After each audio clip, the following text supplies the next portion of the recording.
Próximo orador, vereador Eli Correia.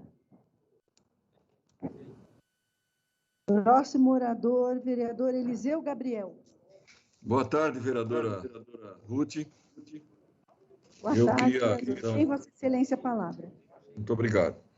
Eu gostaria de primeiro dizer que nós tivemos hoje mais uma reunião da Comissão de Educação.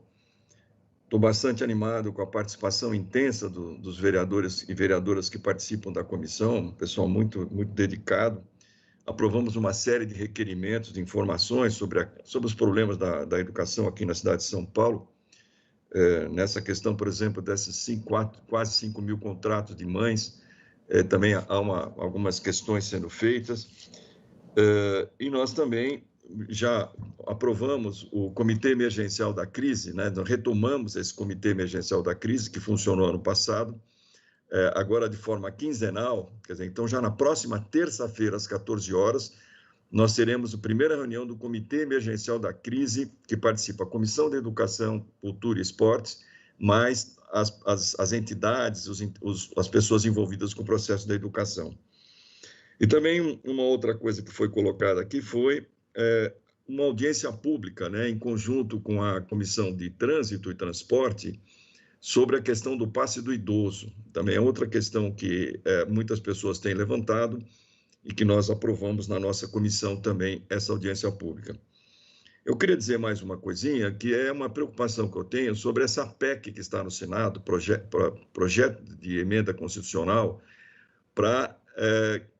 que dá liberdade para que o governo não gaste o que está sendo, não gaste o estabelecido com a educação e saúde. Então, hoje, a educação e saúde no Brasil tem as suas verbas garantidas em função de um percentual que nós temos em relação à arrecadação.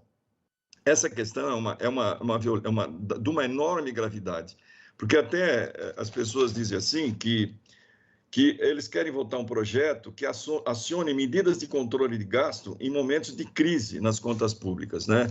Quer dizer, a crise que nós temos hoje é crise sanitária, quer dizer, não se pode pensar nesse momento grave que a gente vive, de que falar assim, não, nós podemos fazer continuar o auxílio emergencial em troca de tirar o dinheiro da educação e da saúde, quer dizer, é uma coisa de louco, né? Quer dizer, quem imagina uma coisa dessa? O mundo inteiro não está preocupado, embora seja importante a austeridade fiscal, o mundo inteiro não está preocupado com essa questão, está colocando dinheiro público na economia.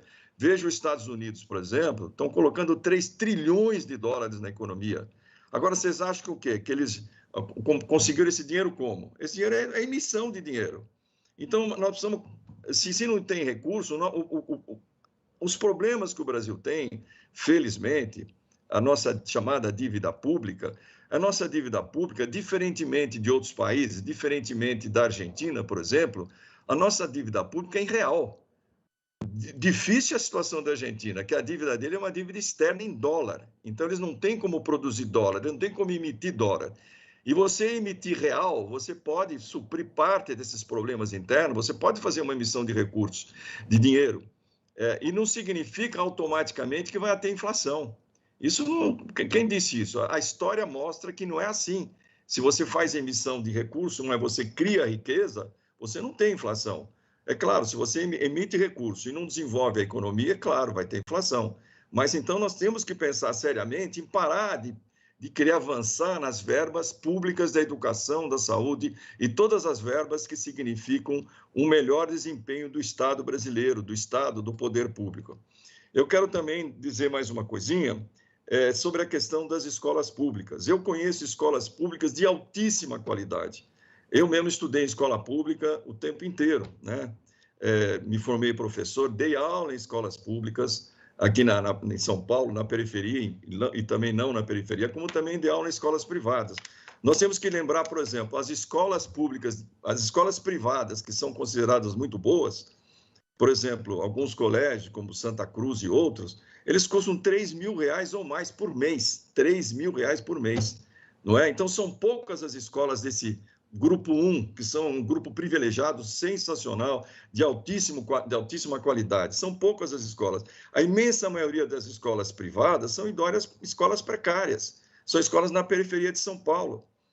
Por exemplo, nós temos, do ponto de vista, em média, as escolas, elas recebem, em função do Fundeb, aproximadamente R$4.000 por ano por aluno. Se a gente dividir R$4.000 por 12 meses, nós vamos ter R$380 por mês. Como é que uma escola quer ser equivalente a essas grandes escolas privadas, de alta qualidade, com R$380 por mês?